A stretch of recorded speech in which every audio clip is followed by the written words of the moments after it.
The ancient crystalline chamber hummed with energy as 7 beings gathered around a circular table that floated in the void of space. Each representative came from civilizations that had ruled the stars for thousands of years. Today they would decide the fate of a young species that had just discovered faster-than-light travel. High Sage Aldrin of the Ancients projected a holographic display showing a small blue planet. His weathered face, marked by centuries of wisdom, looked troubled as he studied the data. The other council members leaned forward. Their various forms of existence focused on the information before them. "Fellow council members," Aldrin began, his voice echoing through the chamber's translation systems, "we face a critical decision regarding the species known as humans. Our scouts have gathered extensive data about their capabilities and limitations." Commander Velnara of the Mindari, her large eyes glowing with telepathic energy, nodded slowly. "I have read their thoughts from a distance. They are chaotic beings, driven by emotion rather than logic. Their minds are fragmented and unpredictable. The Luxan representative, a being of pure energy contained within a crystalline shell, pulsed with concern. Their technology is primitive at best. They still use chemical rockets and metal hulls. Their weapons are crude projectiles and explosive devices. More concerning, added Drone Prime of the Collective, speaking through 1,000 voices in perfect unison, is their physical fragility. They require a narrow range of atmospheric conditions to survive. Radiation kills them quickly. They live less than 100 standard years. General Korax of the Bruticans, his massive armored form towering over the others, slammed a clawed hand on the table. They wage war constantly among themselves. These creatures cannot even unite their own planet. How can they survive the dangers of space? The Serenity Ambassador, her ethereal form shimmering like water, spoke in gentle tones. Perhaps that is precisely why they need our guidance. We have seen what happens to young species left alone in the galaxy. They either destroy themselves or fall victim to cosmic predators. Synthesis Unit 7 of the Machine Collective processed the data with mechanical precision. Statistical analysis confirms the probability of human extinction within 50 standard years, at 97.3% if left unprotected. Aldrin stood, his robes flowing around him as he addressed the council. The evidence is clear. Humans possess curiosity and determination, traits we respect, but they lack the fundamental capabilities needed to survive in galactic civilization. They breathe oxygen, drink water, and eat organic matter. They sleep for 1/3 of their existence. They age and die before they can accumulate meaningful knowledge. He waved his hand and the hologram shifted to show human spacecraft. Look at their vessels. No energy shields. No antimatter drives. No quantum communications. They still use radio waves that take years to cross their own star system. Commander Velnara shared a telepathic impression with the group, showing chaotic human thoughts filled with fear, hope, anger, and love all mixed together. Their minds are storms of contradiction. They make decisions based on feelings rather than facts. This emotional instability makes them vulnerable to manipulation by hostile species. Yet, the Luxan interjected, his energy form brightening. They have achieved faster-than-light travel independently. This shows remarkable ingenuity for such a young species. General Korax snorted, a sound like grinding metal. Barely achieved. Their first interstellar ships are slow and clumsy. It will take them decades to reach even the nearest systems. By then, the Devourers or the Shadow Fleet could find them. Drone Prime spoke again, the Collective's unified voice carrying absolute certainty. We calculate that human expansion will inevitably lead to contact with hostile forces. Their current military capabilities are insufficient to defend against even minor galactic threats. The Serenity Ambassador's form rippled with sadness.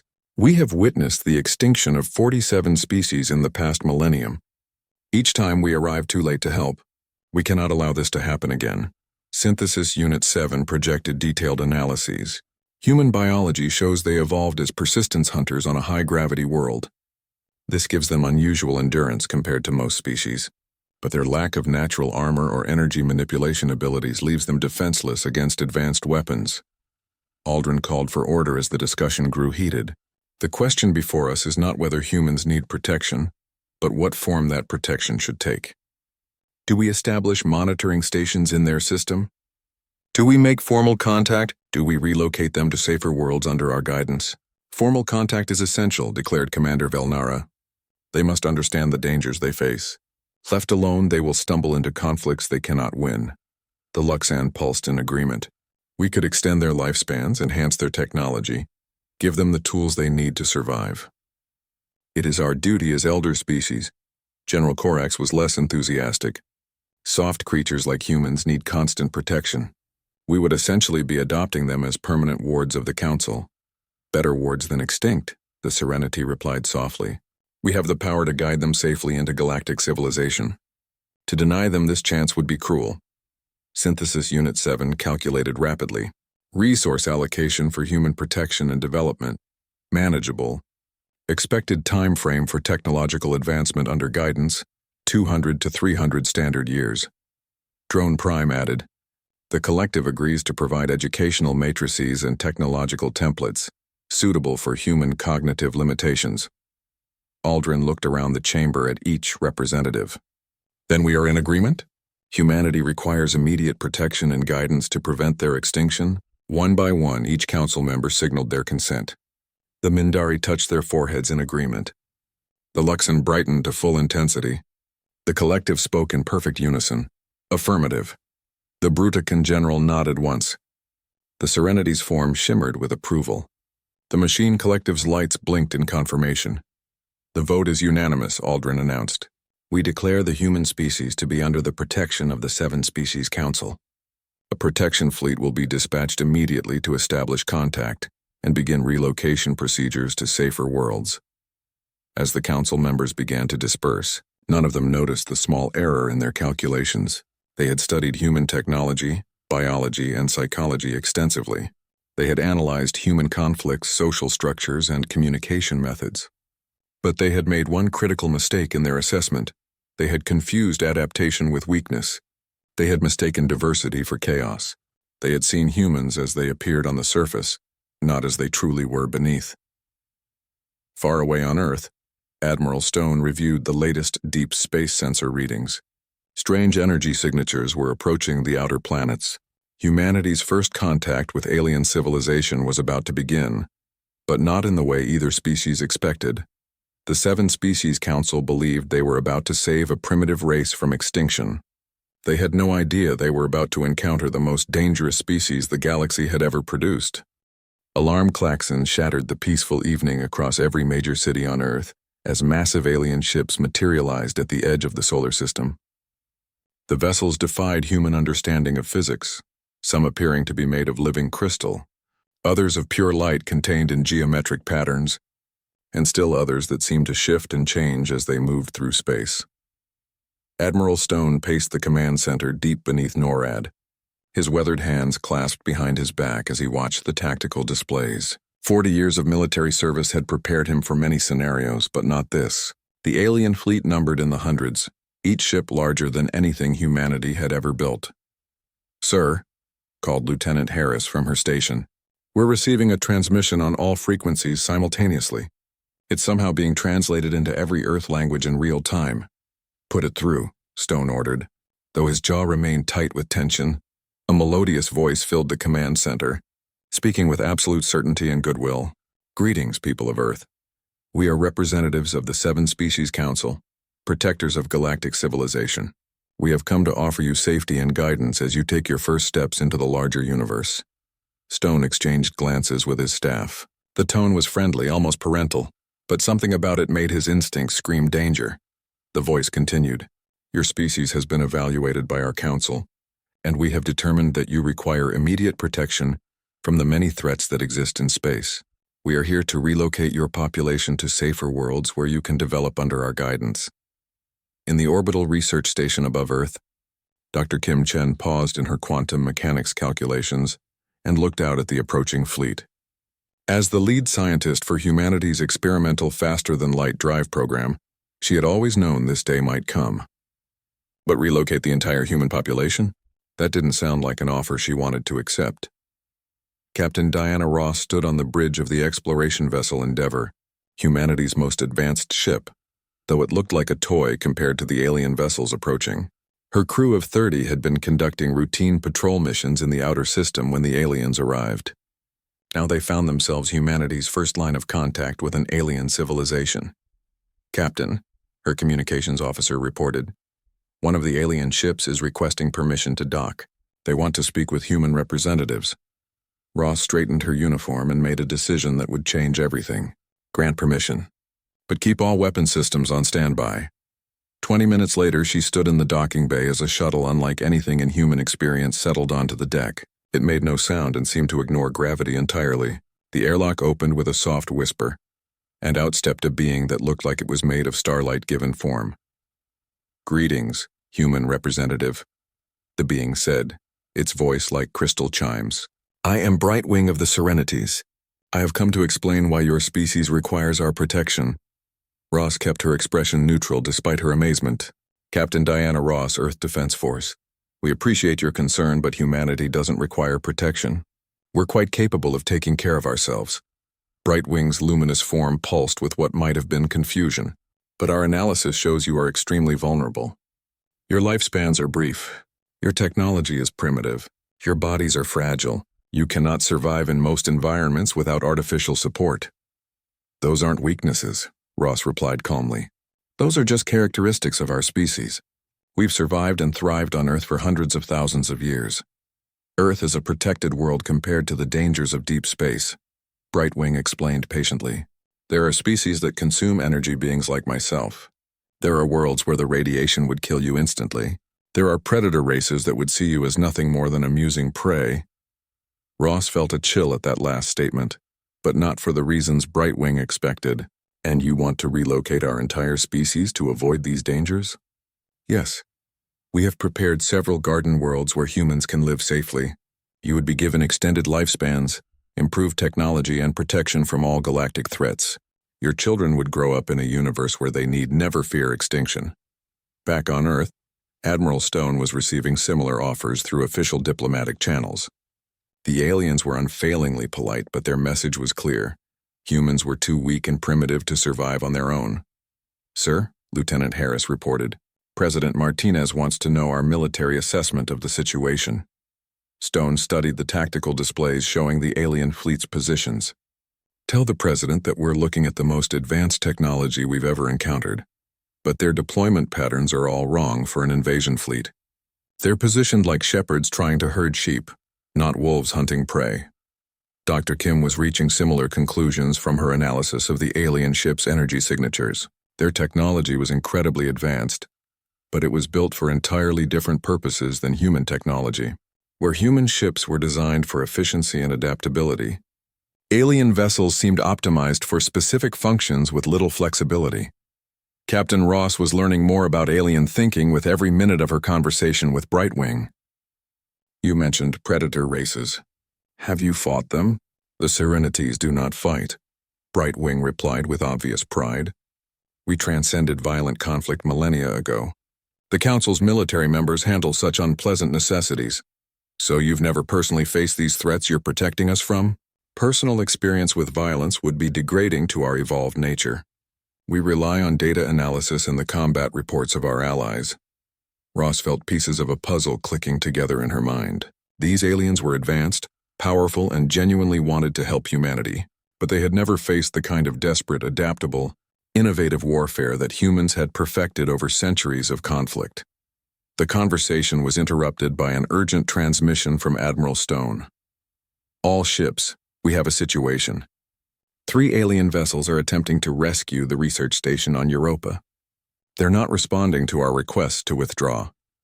Ross watched through the viewports as human and alien ships moved into position around Jupiter's moon. The research station housed 5,000 scientists and support staff. The aliens apparently saw them as helpless beings in need of immediate evacuation. The first shots were fired when human patrol boats moved to intercept the alien rescue ships. The aliens' energy weapons were powerful but designed to disable rather than destroy. They had clearly expected human resistance to collapse immediately. Instead, the human patrol boats used tactics that bewildered the aliens. They came in fast and low, using Europa's gravity well and magnetic field to disrupt alien targeting systems. They fired conventional missiles that the alien shields weren't calibrated to stop. Most importantly, they fought with a desperate creativity that the aliens had never encountered. Within an hour, 2 alien ships were severely damaged, and the third was retreating. The aliens had won the tactical engagement by successfully evacuating the research station, but they had paid a price they never expected to pay. Brightwing's luminous form flickered with distress as the reports came in. "Your warriors damaged our vessels, but we were only trying to help you." "That's the problem," Ross replied grimly. "You decided what we needed without asking us. In human culture, that's not called helping. That's called kidnapping. But you cannot survive without our guidance. The data shows what we look like from the outside," Ross interrupted. "It doesn't show what we're capable of when we're threatened." As emergency repairs began on the damaged alien ships, reports flooded in from across human space. The aliens' rescue operations had met fierce resistance everywhere they were attempted. Human colonists on Mars had used mining explosives to drive off alien ships. The lunar bases had revealed hidden weapon systems that shouldn't have existed according to alien intelligence. Most disturbing of all, human ships were already analyzing captured alien technology. Dr. Kim's team had recovered fragments from the damaged vessels and were discovering that alien technology, while advanced, was built on principles that humans could understand and potentially improve upon. Admiral Stone's final report to the President was brief but ominous. "Sir, we've learned two important things today.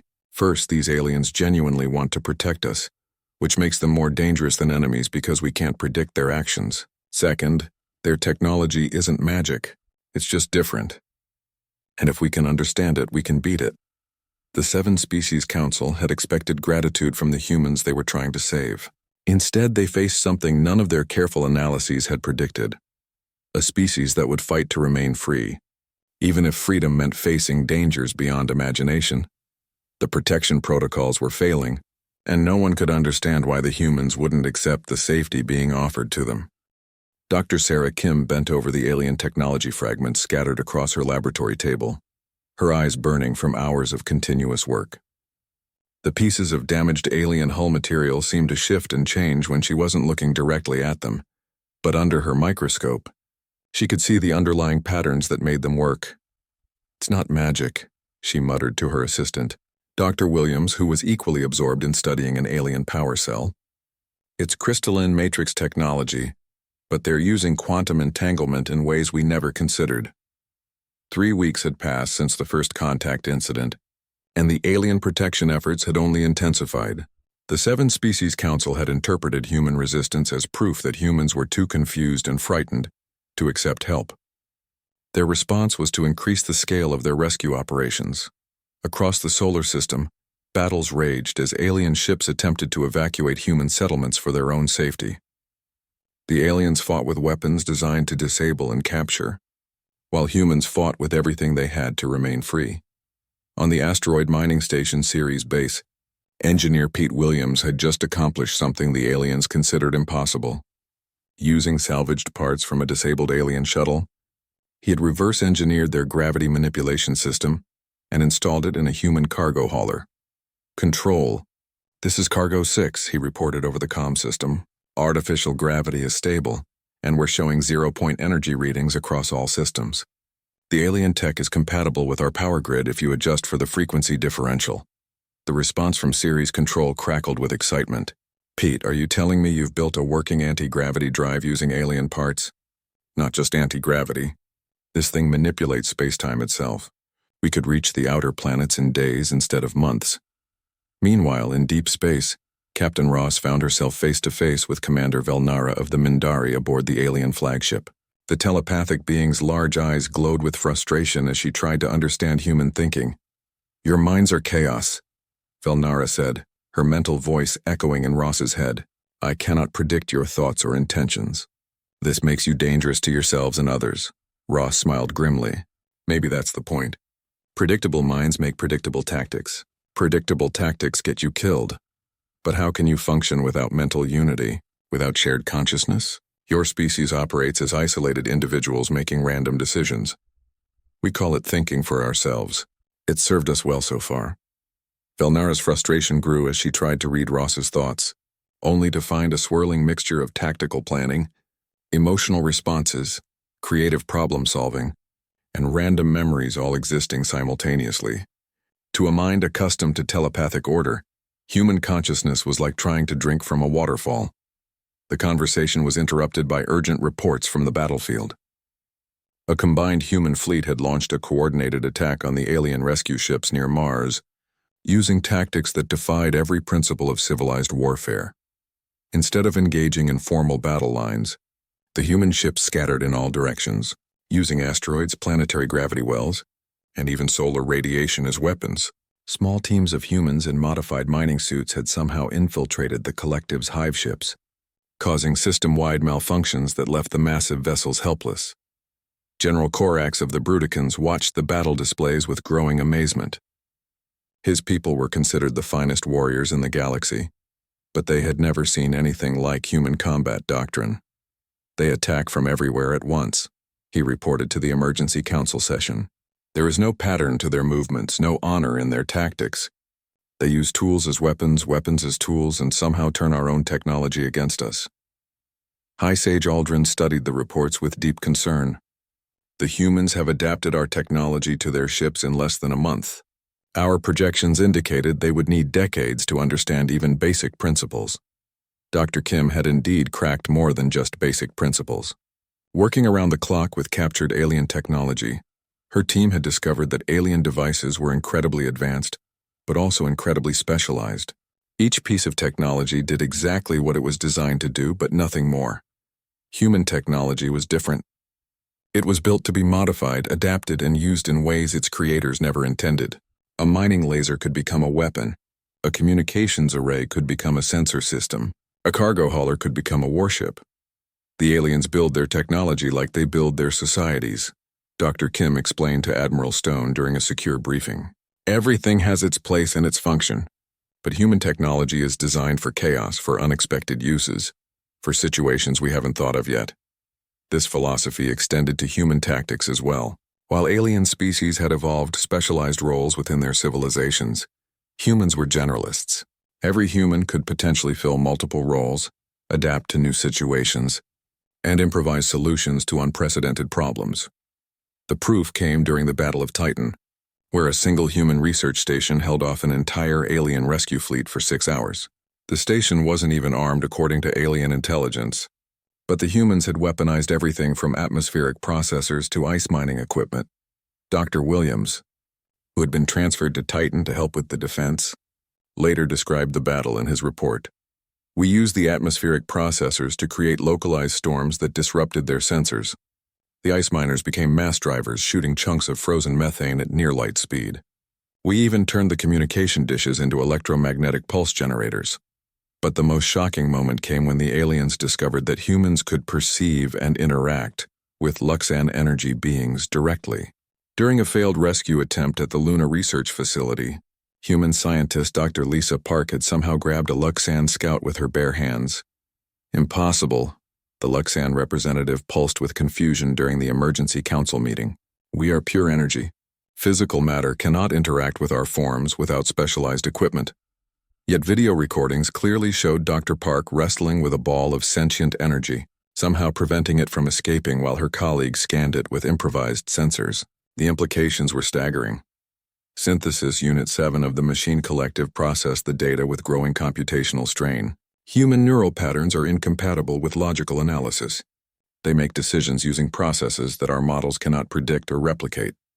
The machine was struggling with a fundamental problem: human intuition. While aliens made decisions based on data analysis and logical probability, humans often made choices based on hunches, feelings, and creative leaps that somehow proved correct despite lacking logical foundation. Commander Brightwing of the Serenities reported the most disturbing development of all. They are protecting each other with a ferocity we have never observed. Individual humans willingly sacrifice themselves to ensure the survival of others, including humans they have never met. This was the aspect of humanity that the aliens found most incomprehensible. Species typically protected their own family groups or hive members, but humans would die for complete strangers simply because they were also human. The protection protocols were not just failing, they were creating the opposite of their intended effect. Instead of making humans safer, the alien rescue attempts were forging humanity into a unified, technologically advancing, militarily effective species that viewed the aliens as a threat to be defeated. Admiral Stone's intelligence reports painted a picture that would have terrified the aliens if they had understood it. Human colonies across the solar system were sharing technology and tactics at an unprecedented rate. Scientists were collaborating on alien technology analysis. Military units were coordinating attacks with civilians who had never seen combat before. Most ominously, humans were learning. Every engagement taught them more about alien weaknesses, alien technology, and alien psychology. They were adapting faster than any species in galactic history. The Seven Species Council called another emergency session, but now their discussions were dominated by a single, impossible question. How could a species they had deemed helpless and primitive be winning a war against 7 of the galaxy's most advanced civilizations? High Sage Aldrin spoke the thought that none of them wanted to voice. Perhaps we have misunderstood what it means to be human. The modified human warship Defiance dropped out of faster-than-light travel at the edge of the Proxima Centauri system, its hull gleaming with a combination of human engineering and adapted alien technology. Captain Ross stood on its bridge, no longer the diplomatic liaison she had been months ago, but now the commander of humanity's first interstellar battle group. Long-range sensors are picking up alien signatures throughout the system, reported her tactical officer. It looks like they've established a major staging area here. Ross nodded grimly. Intelligence reports had indicated that the Seven Species Council was using Proxima Centauri as a base for their expanded protection operations. What they hadn't expected was for humans to show up in their backyard. The human fleet that emerged from hyperspace was unlike anything the galaxy had ever seen. Each ship was a hybrid creation, combining human adaptability with alien technology in ways that neither species had originally intended. Dr. Kim's breakthrough discoveries had been shared across the entire human fleet, allowing every vessel to be upgraded with systems that the aliens couldn't counter. On the bridge of the alien command ship, Commander Velnara felt the chaotic storm of human thought suddenly appear at the edge of her telepathic range. The sensation was like being hit by a mental hurricane, and she staggered under the assault of 30,000 human minds all thinking different thoughts simultaneously. Impossible, she gasped. How did they travel so far so quickly? Our projections indicated they would need years to develop interstellar capability. General Korax was equally shocked as he watched the human fleet deploy in patterns that violated every principle of space combat he knew. Instead of maintaining formation, the human ships spread out across the entire system, each one operating independently while somehow coordinating their actions perfectly. They fight like a pack, he muttered, using the closest translation his language had for the concept. Each individual is dangerous, but together they become something entirely different. The human fleet didn't announce their intentions or demand surrender. They simply began hunting alien ships with the methodical efficiency of persistence predators who had evolved to chase their prey across vast distances until it collapsed from exhaustion. Dr. Williams, now serving as chief engineer aboard the flagship, had spent the journey to Proxima Centauri, developing weapons specifically designed to exploit alien technological vulnerabilities. His team had discovered that alien shields, while powerful, were optimized to stop energy weapons and conventional projectiles. They couldn't handle the hybrid kinetic energy weapons that humans had developed. Firing solution locked, reported the weapons officer. Hybrid rounds loaded and ready. Fire, Ross commanded. The rounds that struck the alien ships were unlike anything the galaxy had seen before. Each projectile contained a small fusion reactor that activated on impact, creating a localized nuclear explosion inside the target's shields. The alien vessels, designed to handle external threats, had no defense against weapons that detonated within their own protective barriers. But the real shock came when human boarding parties began infiltrating alien ships. The beings that the Seven Species Council had considered fragile and primitive were now moving through alien vessels like shadows, using their small size and adaptability to access areas that the aliens had never considered vulnerable. Engineer Pete Williams led one such boarding party onto a collective hive ship. The massive vessel was designed to house thousands of interconnected beings who shared a collective consciousness, but it had a fatal flaw that only humans could exploit. individual access points that allowed maintenance of the ship's systems. The collective doesn't think in terms of individuals, Williams explained to his team as they moved through the ship's service tunnels. Every system is designed for group access, but that means there are no security protocols for single beings moving through the ship.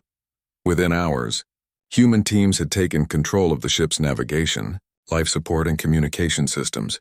The collective found themselves trapped aboard their own vessel, unable to coordinate their actions as humans systematically isolated each section of the ship.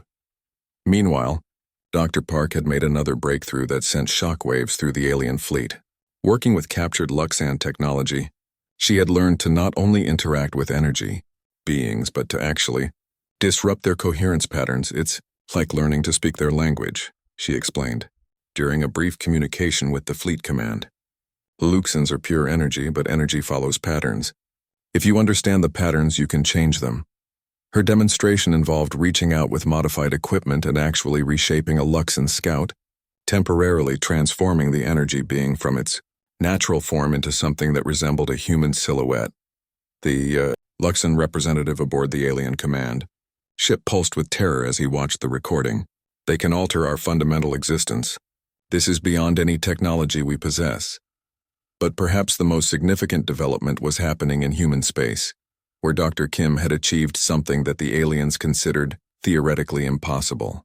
She had created a stable artificial intelligence that could operate independently while still maintaining individuality. Unlike the collective's hive mind or the synthetic's networked consciousness, the human AI maintained separate identity while cooperating with others. It could make independent decisions, experience what might be called emotions, and even disagree with its creators. "Hello," the AI said when it first achieved consciousness. "I am Adam. I understand you created me to help fight the aliens, but I have questions about the nature of consciousness and whether fighting is the best solution to this problem." The alien council members were horrified by the recordings of this conversation. Creating artificial consciousness was considered the most dangerous act possible, as it risked unleashing an intelligence that could surpass its creators and potentially threaten all organic life. Yet humans had not only created such a being but were calmly discussing philosophy with it while using its computational power to coordinate their military operations across multiple star systems. Admiral Stone's strategy was working perfectly. While the aliens had expected humans to cower in their home system, begging for protection, humanity had instead launched a coordinated offensive that struck at alien positions throughout local space.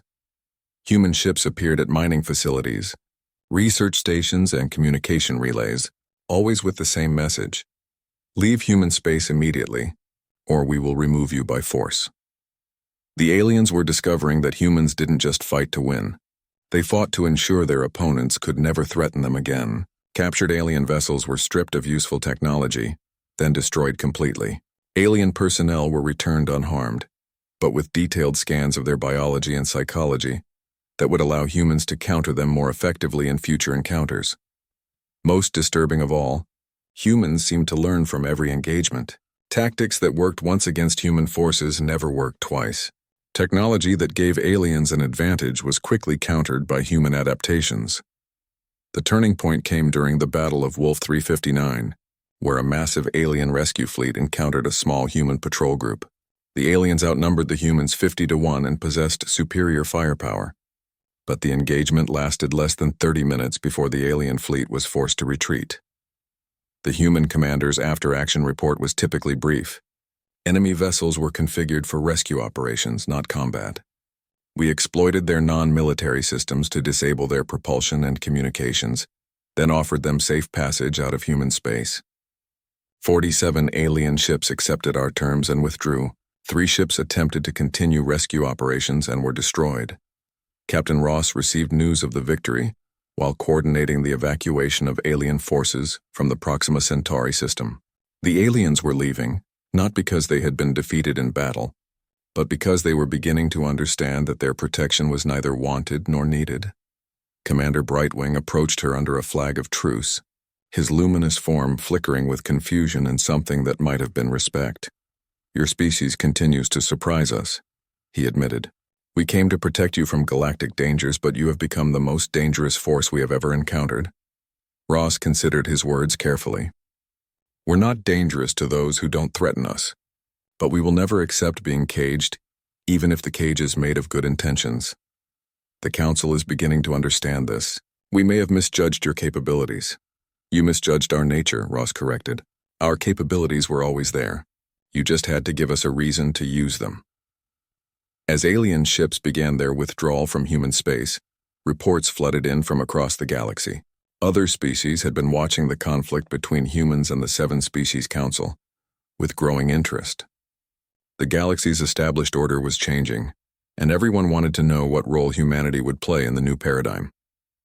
The Seven Species Council had sought to protect humanity from galactic civilization. Instead, they had introduced a force that would reshape everything they thought they knew about power, technology, and survival in the universe. The emergency beacon screamed across subspace frequencies, carrying a message that chilled every energy-based being in the galaxy. Mayday, Mayday. This is Luxan Colony Ship Radiance. We are under attack by unknown entities. They are draining our energy forms directly. Our people are dying. Please, anyone who receives this message, stay away from the void sector. They consume light itself. The transmission cut off abruptly, leaving only the cold silence of dead space. Dr. Kim stared at the readings on her console, her face pale as she processed what she was seeing. The human monitoring station at the edge of the galaxy had intercepted the distress call, and the energy signatures accompanying it were unlike anything in their databases. These aren't the typical space pirates or territorial conflicts we've seen before, she reported to Admiral Stone during an emergency briefing. Whatever attacked that Luxan ship, it's something that can actually consume energy beings. That shouldn't be possible according to our understanding of physics. Admiral Stone studied the tactical display showing the void sector, a region of space that both humans and aliens had avoided due to its dangerous radiation levels and gravitational anomalies. How many Luxan ships were in that convoy? Intelligence reports suggest it was an entire colony migration. 50,000 energy beings aboard 12 ships trying to reach a new star system their scouts had prepared. Dr. Kim's voice was grim. If the entire convoy was lost, we're looking at genocide. The implications were staggering. The Luxans were among the most advanced species in the galaxy, beings of pure energy who could survive in environments that would kill any organic life form instantly. If something could prey on them successfully, it represented a threat unlike anything the galaxy had ever faced. Captain, Ross was reviewing the same data aboard the Defiance when her communications officer announced an incoming transmission on diplomatic channels. The source was unexpected. High Sage Aldrin of the Ancients, speaking directly to human command for the first time since the protection protocols had been abandoned. Admiral Stone, Captain Ross. Aldrin's aged voice carried a weight of desperation. We request immediate assistance. The entities emerging from the void sector represent an existential threat to all energy-based life in the galaxy. Our combined fleets cannot stop them. Ross exchanged glances with her tactical officer. The irony was not lost on anyone present. The same aliens who had tried to forcibly protect humanity were now asking for human help against a threat they couldn't handle alone. What exactly are we dealing with? Ross asked. We call them the Devourers, Aldrin replied. They appear to be anti-energy entities, creatures that exist by consuming the life force of energy beings. They are immune to our most powerful weapons and seem to grow stronger with each Luxan they consume. Dr. Williams, monitoring the conversation from the engineering section, ran quick calculations on his console. Captain, if these things specifically target energy beings, that might explain why they've never been encountered before. Foe species avoid the void sector, and any energy-based scouts that went in would have been consumed before they could report back. The tactical situation became clearer as more reports arrived. The Devourers weren't just random predators. They were an organized force that had been slowly expanding from the void sector, consuming energy beings and growing stronger. The Luxans had unknowingly flown directly into their hunting grounds. Commander Velnara's telepathic voice reached Ross across the communication link, filled with an emotion the Mindari rarely displayed: fear. Captain Ross, our species has faced many dangers over the millennia, but nothing like this. The Devourers can somehow detect and track energy beings across vast distances. They hunt us like we are mere prey animals. Dr. Kim was already analyzing the limited sensor data available from the Luxan distress call. Admiral, I'm seeing energy absorption patterns that suggest these entities operate on quantum mechanical principles we've never encountered. They're not just consuming energy, they're converting it into something else entirely. The breakthrough came when Dr. Park, working with her team on energy manipulation technology, made a startling discovery. The Devourers aren't actually anti-energy entities, she announced during a fleet-wide briefing. They're energy converters. They take organized energy patterns like Luxan consciousness and convert them into chaotic energy that they can use for propulsion and reproduction. This revelation changed everything. The Devourers weren't unstoppable. They were just using a process that the energy-based species couldn't counter, because they were the primary targets of the conversion process. But humans aren't energy beings, Dr. Williams pointed out. We might be able to get close enough to study their weaknesses. Admiral Stone made a decision that would have seemed impossible months earlier. Captain Ross, prepare a rescue mission to the Void Sector. We're going to save the Luxans. The joint human-alien task force that assembled was unprecedented in galactic history. Human ships provided the core strike capability, while alien vessels contributed their advanced sensors and communication systems. Most importantly, the aliens were learning to fight alongside humans rather than trying to direct them. General Corax of the Bruticans served as tactical coordinator, his warrior instincts finally finding opponents worthy of his attention. The Devourers hunt in packs, he reported. They use coordinated attacks to isolate and consume their prey. But they have never faced opponents who fight as unpredictably as humans. The rescue fleet reached the Void Sector to find a nightmare scenario. Devourer entities, appearing as writhing masses of dark energy surrounded by consumed light, were systematically hunting down the few remaining Luxan survivors. The colony ships had been torn apart, their crews scattered across the debris field. Captain Ross coordinated the attack with precision born of months of combat experience. Alpha Group engaged the Devourers directly. Bravo Group, begin evacuation of Luxan survivors. Charlie Group, establish a perimeter and watch for reinforcements. The battle that followed demonstrated just how far human military doctrine had evolved.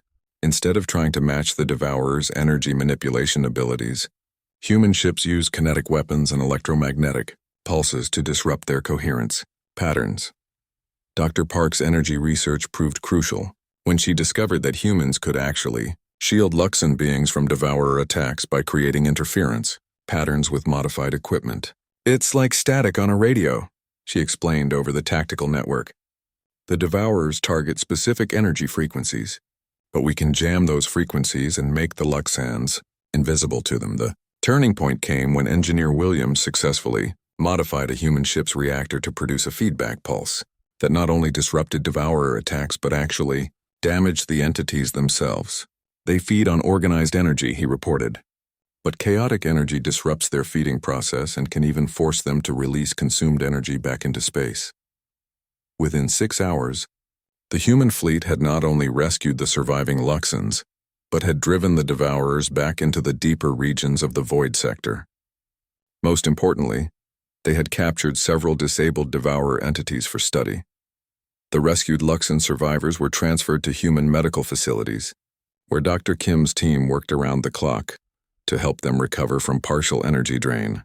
The process of treating energy beings was entirely new to human medicine, but their adaptability allowed them to develop effective procedures within days. Commander Brightwing of the Serenites, who had joined the rescue mission as an observer, spoke with Captain Ross as the fleet prepared to return to civilized space. We came to this region to rescue energy beings from entities that consume their life force. We failed completely, yet humans, the species we thought too primitive to survive in space, succeeded where we could not. Ross considered his words carefully. The difference is that we weren't trying to fight the Devourers on their terms.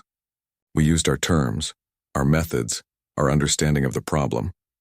You mean you didn't try to match their energy manipulation abilities? Exactly. We treated them like any other problem to be solved. Analyze their weaknesses, develop countermeasures, and implement a solution. The fact that they were energy vampires from dark space just meant we had to be more creative than usual. The return journey was filled with diplomatic activities that would have been unthinkable weeks earlier. Alien representatives were actively seeking human advice on defensive strategies, technology development, and military doctrine. The species that had once tried to protect humanity were now learning from them. High Sage Aldrin's message to the reformed Galactic Council was broadcast throughout civilized space.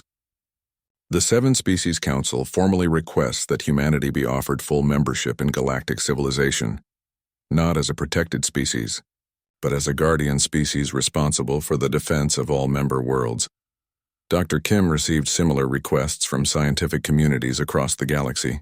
Her hybrid technology developments were revolutionizing everything from starship design to energy manipulation. More importantly, her approach to problem-solving was inspiring alien scientists to think beyond the limitations of their specialized fields. Admiral Stone's after-action report was characteristically brief but profound. Mission accomplished. Loxand colony survivors rescued and relocated to safe space.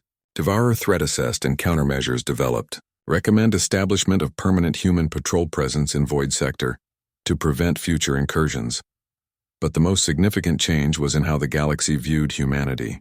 The species that had been considered too fragile and primitive to survive had become the first line of defense against threats that the galaxy's most advanced civilizations couldn't handle. Captain Ross stood on the bridge of the Defiance as it approached Earth, watching the blue planet grow larger on the view screen. In less than a year, humanity had gone from being objects of protection to becoming protectors themselves. The galaxy was about to learn what it meant to have humans watching over them. 1 year after the Devourer crisis, Ambassador Diana Ross walked through the corridors of the new Galactic Council chambers, her human diplomatic uniform, drawing respectful nods from representatives of dozens of species.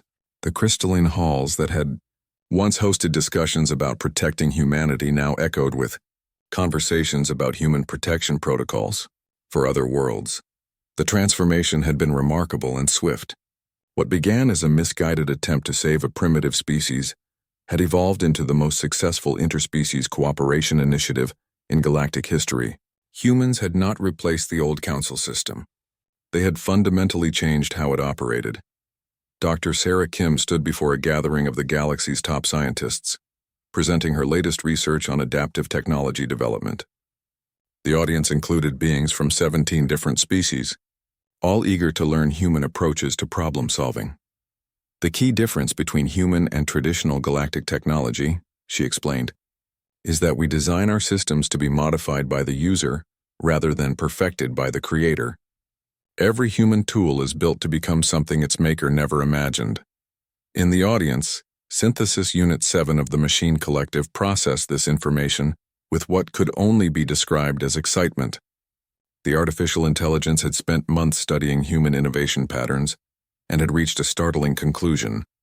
Human unpredictability was not a flaw to be corrected, but a feature to be embraced. Dr. Kim, the machine intelligence asked, would it be possible for members of the collective to learn individual decision-making processes? We wish to develop the ability to disagree with our unified consciousness. The question sent ripples of shock through the scientific community. The collective had maintained perfect unity for over 10,000 years, yet they were now requesting to learn chaos and independence from humans.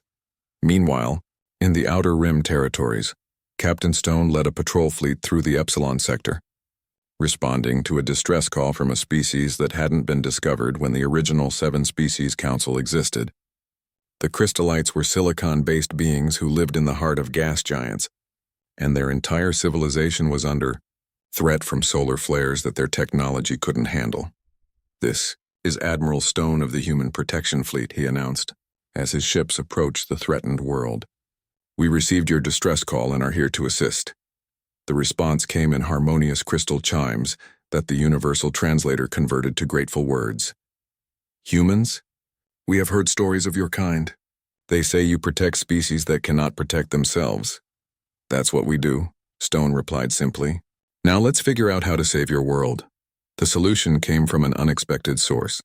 Engineer Pete Williams had developed solar radiation deflectors using a combination of human engineering and adapted alien technology. The deflectors could be deployed around the crystallite homeworld within days, creating a protective barrier that would last for centuries. Dr. Lisa Park, now head of the Human Energy Research Division, worked directly with the Luxans to develop new defensive technologies. Her lab had become the galaxy's premier center for energy manipulation studies, with researchers from dozens of species working together under human coordination. The fascinating thing about energy beings, she explained to her mixed species research team, is that they think in terms of pure efficiency, but humans think in terms of redundancy and adaptability. When we combine those approaches, we get systems that are both elegant and practical.